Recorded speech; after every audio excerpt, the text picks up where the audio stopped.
నందిగామ ప్రజలకు సువర్ణావకాశం. పెళ్లిల సీజన్ స్పెషల్ కలెక్షన్స్. అతి తక్కువ తరుగు 100% నమ్మకమైన 916 హాల్మార్క్ బంగారం. Shri Lakshmi jewellers, Nandigama. Welcome to NDG news. నా పేరు నరసింహారావు. గంజాయి రహిత సమాజమే లక్ష్యంగా జగ్గేపేటలో డ్రగ్స్పై దండయాత్ర 3.0 అవగాహన సదస్సు ఘనంగా జరిగింది. ఈ సందర్భంగా రూరల్ జోన్ పరిధిలో ఇప్పటి వరకు 70 గ్రామాలను డ్రగ్స్ రహితంగా మార్చామని డీసీపీ లక్ష్మీనారాయణ వెల్లడించారు. యువత మత్తుకు దూరంగా ఉండాలని ఎమ్మెల్యే శ్రీరామ్ తాతయ్య పిలుపునివ్వగా స్థానిక పోలీసుల పనితీరు చాలా బాగుందంటూ మున్సిపల్ చైర్మన్ రాఘవేంద్ర కొనియాడారు. ప్రమాణం చేస్తున్నాను.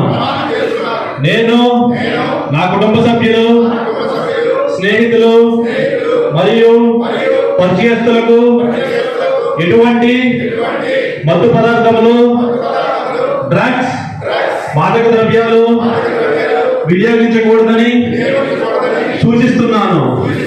నేను నా సమాజాన్ని మాదక ద్రవ్యాల వినియోగం నుండి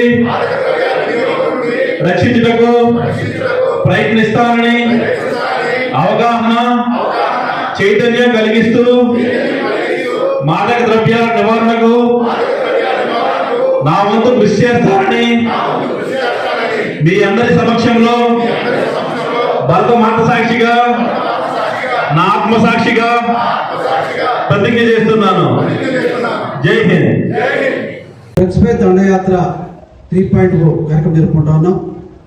మరి ఈ కార్యక్రమానికి మాతో పాటు వచ్చిన ముఖ్య అతిథులు, ఇప్పుడే మా deputy commissioner of police Lakshminarayana గారు, ప్రముఖ న్యాయవాది సామ్య వెంకటేశ్వర గారు, మున్సిపల్ చైర్మన్ రాఘవేంద్ర గారు, ఏసీపీ శ్రీనివాస్ గారు, అదేవిధంగా పూర్తి నెరవాకలేనటువంటి సర్కిల్ ఇన్స్పెక్టర్ వెంకటేశ్వర గారు, కౌన్సిలర్ వెంకట్రావు గారు, మా మున్సిపల్ కమిషనర్ గారు డాక్టర్ హరీష్ గారు, అదేవిధంగా ప్రముఖ న్యాయవాది శ్రీనివాస్ గారు, కట్ట నడిత గారు, వార్డు కౌన్సిలర్స్ రఘు, గీతారాణి, అదేవిధంగా వార్డు కౌన్సిలర్ నడితరావు నాగరాజు, పేరు నడితరావు గారు, కాటగారి నడితరావు గారు, అదేవిధంగా తిరుపతి దేవస్థానం చైర్మన్ వెంకటేష్ గారు, మరి సభాని ప్రజలకు ప్రత్యేకంగా ఈ కార్యక్రమం ఏర్పడిన జగ్గయ్యపేట సర్కిల్ ఎస్ఎస్2 పోలీసు అందరికి కూడా ప్రత్యేక ధన్యవాదాలు చేస్తాను.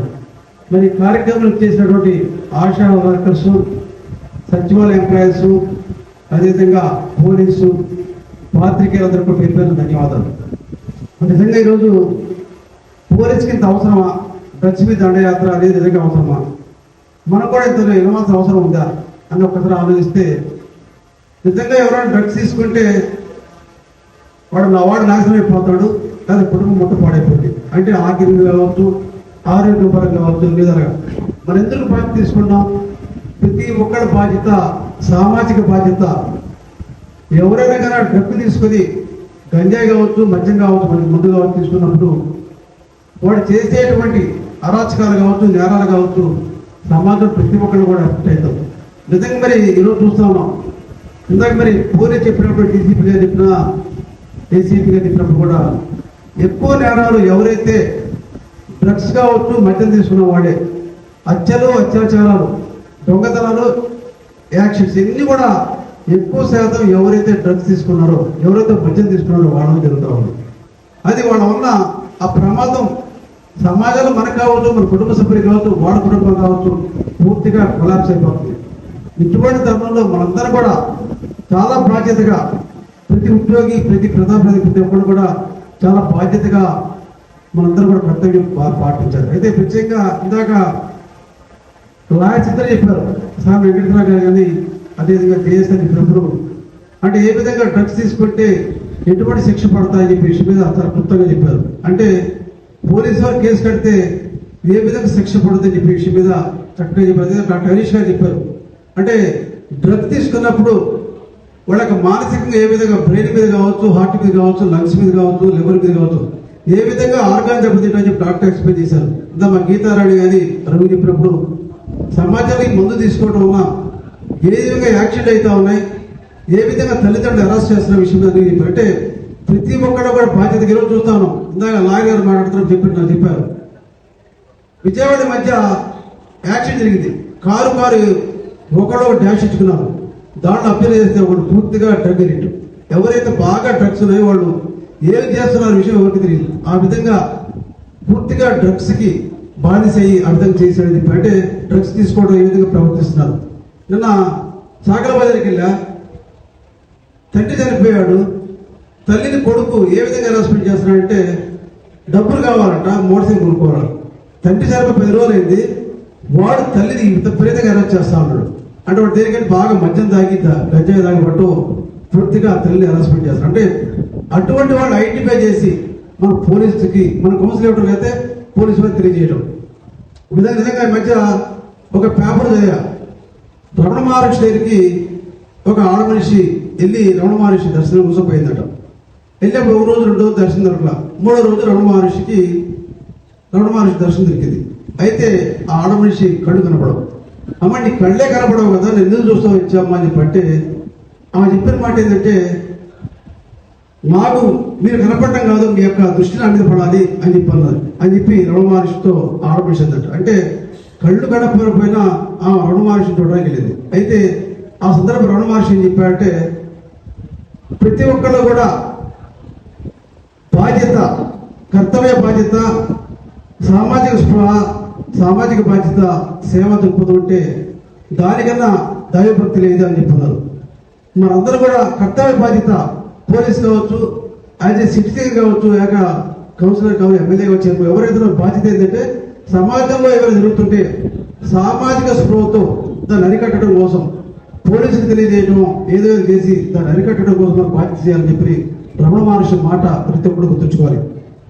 సో వివేకానంద మాట, ఏ సమాజంలో ఏ దేశంలో అయితే పౌరులు ఆరోగ్యంగా శక్తివంతంగా ఉంటారో ఆ సమాజం దేశం బాగుపడుతుంది చెప్పి. అంటే సమాజంలో ఎక్కువ మందు తాగుతున్నాం, డ్రగ్స్ తీసుకుంటాం అంటే బలహీనగా ఉంటే ఆ దేశం సమాజం బాగుపడుతుందని మాట అందరూ కూడా గుర్తుంచుకోవాలి. అంటే ఈరోజు ప్రతి యువత శక్తివంతులుగా ఆరోగ్యవంతులుగా ఉంటేనే ఆ సమాజం దేశం బాగుపడే విషయాన్ని ప్రతి ఒక్కరు ఆలోచించి ఇద్దరు ఎందుకు చెప్తాను అంటే మనందరం కూడా ప్రభుత్వ ఉద్యోగస్తులు కావచ్చు, ప్రజాప్రతినిధులు మేము కావచ్చు, ప్రతి ఒక్కరు బాధ్యతగా డ్రగ్స్ రహితమైనటువంటి సమాజాన్ని తయారు చేయడం అందరూ బాధ్యత కావాలి.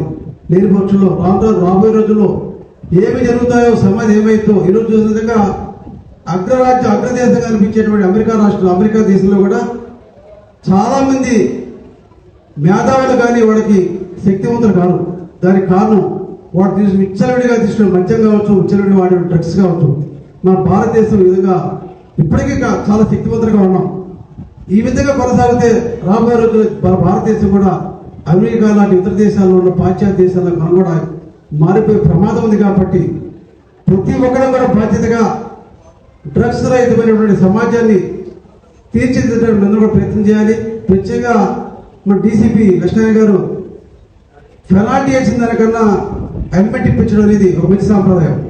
అదేవిధంగా పోలీసు కూడా చెప్తున్నా, ఎవరైనా పిల్లలు కనుక 16 ఏళ్ళు 15 ఏళ్ళకు స్ఫోటతో తోలుతామంటే వాళ్ళు తీసుకెళ్లి వాడి పేరెంట్స్ పిలిపేయండి. వాడికి పెనాల్టీ కన్నా ఇంటికి పిలిపిస్తే తల్లిదండ్రులు షేక్ ఫీల్ అవుతారు.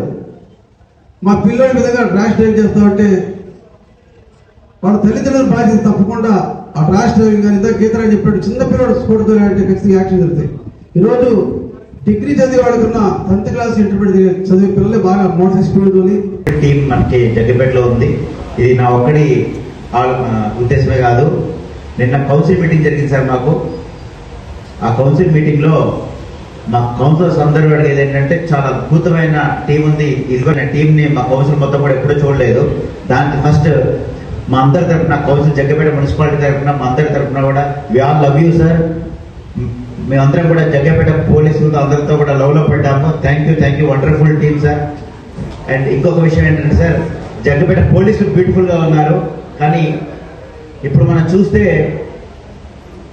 150cc బైక్లు వచ్చేసాయి, 200cc బైక్లు వచ్చేసాయి, కానీ జగ్గపేట పోలీసులు వాడి జీప్ మాత్రం మారట్లేదు సార్. ఎందుకంటే నా చిన్నప్పటి నుంచి అదే జీప్ ఉంది.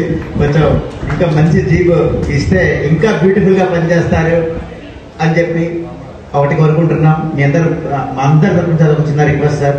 ఇంకోటి అలానే సార్, ఇక్కడ పోలీస్ స్టాఫ్ ఏదైతే ఉందో ఆ స్టాఫ్ని కూడా ఇంకా కొంచెం పెంచగలిగితే ఇంకా బాగుంటుంది. ఎందుకంటే మాది జగ్గపేట మీకు తెలుసు ఆల్రెడీ బార్డర్లో ఉన్నాము. అందులో one of the biggest police స్టేషన్గా మన చిలకల పోలీస్ స్టేషన్ ఉంది.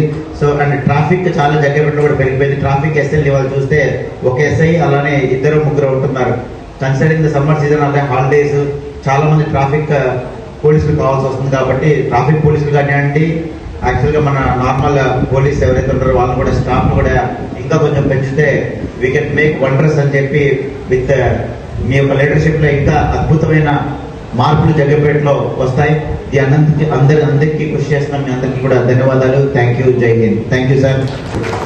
3.0 కార్యక్రమానికి ముఖ్య మున్సిపల్ కమిషనర్, ఇతర అధికారులు, ఇక్కడికి వచ్చేటువంటి ప్రజానికానికి కూడా అందరికీ నమస్కారాలు.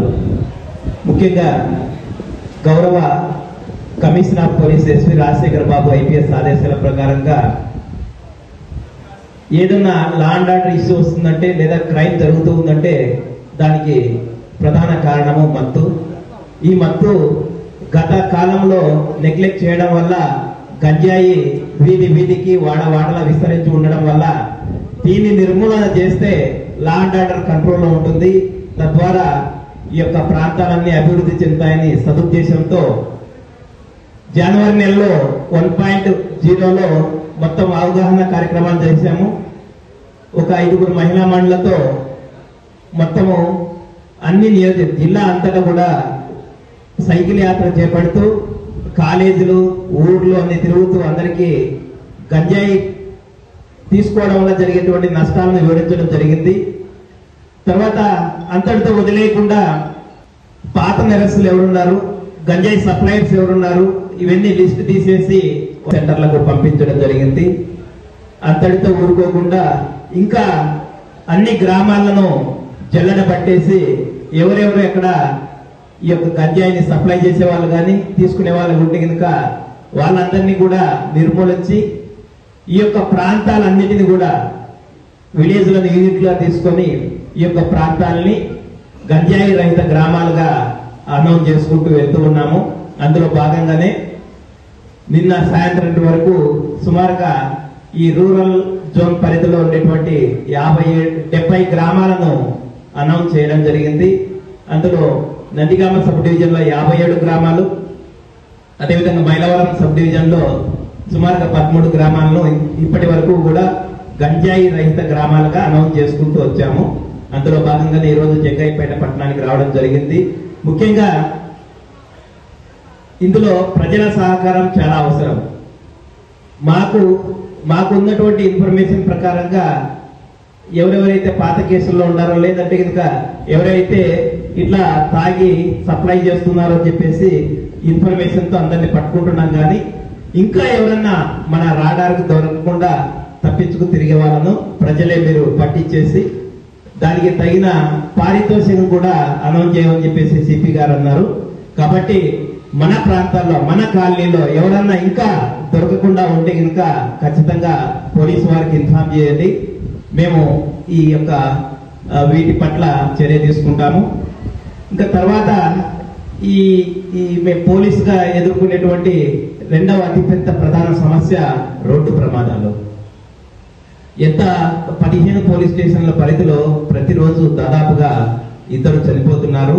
ముఖ్యంగా 100 రోడ్డు ప్రమాదాలు జరిగితే అందులో దాదాపుగా 80 నుంచి 90 రోడ్డు ప్రమాదాలన్నీ కూడా బైకులతో జరుగుతున్నాయి. బైకుల్లో హెల్మెట్ లేకపోవడం వల్లనే చాలా మంది ప్రాణాలు కోల్పోతున్నారు. కాబట్టి దీన్ని ఒక యుద్ధంలాగా తీసుకొని ఏం చేస్తున్నామంటే హైవేకి ఎక్కిన ప్రతి ఒక్కరికి కూడా హెల్మెట్ కంపల్సరీ అని చెప్పేసి చేస్తున్నాము.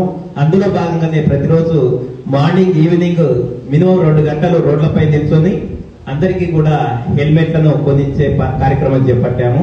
దీనివల్ల మీరు గమనించారు, మేము కూడా అబ్జర్వ్ చేస్తున్నాము, ఒక 2 నెలల నుంచి రోడ్డు ప్రమాదాలు తగ్గుతూ వస్తున్నాయి. కాబట్టి మన ప్రాంతాల్లో కూడా బైక్ ఉన్న ప్రతి ఒక్కరు కూడా హెల్మెట్ ధరించాలని చెప్పేసి మనస్ఫూర్తిగా విజ్ఞప్తి చేస్తూ ఉన్నాము.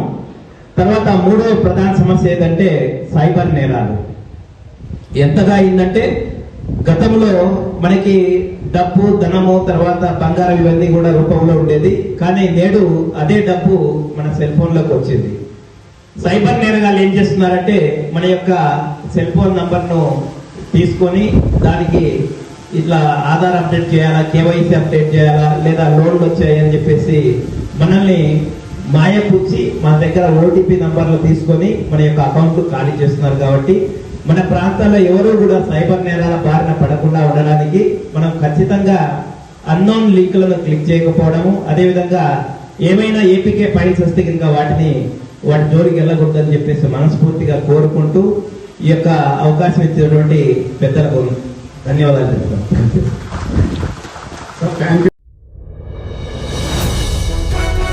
ఎన్టీఆర్ జిల్లా పెనుగంచిప్రోలు శ్రీ లక్ష్మీ తిరుపతమ్మ అమ్మవారి ఆలయానికి భక్తులు పోటెత్తారు. ఎండ తీవ్రత ఎక్కువగా ఉన్నప్పటికీ భక్తులు భారీగా బారులు తీరి అమ్మవారిని దర్శించుకొని మొక్కులు చెల్లించుకున్నారు.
మైలవరం మండలం వెల్వడం గ్రామ శివారులో ఆదివారం భారీ అగ్ని ప్రమాదం చోటు చేసుకుంది. ఎండల వేడికి మంటలు వేగంగా వ్యాపించడంతో ఓ మామిడి తోటతో పాటు 10 ఎకరాల మొక్కజొన్న రొట్ట పూర్తిగా దగ్ధమైంది. రేపటి ఎన్డీజీ న్యూస్తో కలుద్దాం. నమస్కారం.